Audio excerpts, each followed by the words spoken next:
మార్చి 30వ తేదీన షష్టగ్రహ కూటమి ఏర్పడబోతుంది. ఈ షష్టగ్రహ కూటమిలో పాపగ్రహాలు రాహువు, రవి, శని ఉన్నారు. అలాగే సాత్విక గ్రహాలు ఉన్నప్పటికీ కూడా శుక్రుడు, బుధుడు, చంద్రుడు ఉన్నప్పటికీ కూడా శుక్రుడు వక్రించున్నాడు, బుధుడు కూడా వక్రించున్నాడు, చంద్రుడు నార్మల్గా ఉన్నాడు. అయితే ఈ గ్రహాల యొక్క దశలు అంతర్దశలు జరిగే వాళ్ళకి ఈ షష్టగ్రహ కూటమి ప్రభావం ఎలా ఉంటుంది?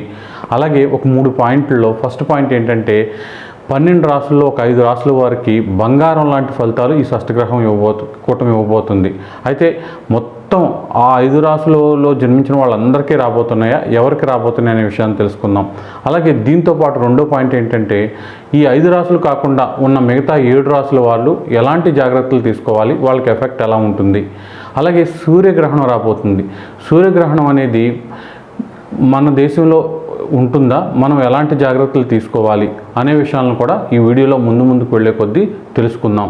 ముఖ్యంగా షష్టగ్రహ కూటమి ప్రభావాన్ని పాజిటివ్గా మలుచుకుని మనం దాన్ని చక్కగా యూజ్ చేసుకుని మనం ఎదగడానికి ఎలాంటి ఆరాధనలు చేయాలి, ఎలాంటి ప్రయత్నాలు చేయాలి అనే విలువైన విషయాలతో ఈ వీడియోతో మీ ముందుకు వస్తాను. ఈ వీడియోని స్కిప్ చేయకుండా వీడియోని పూర్తిగా చూసే ప్రయత్నం చేయండి.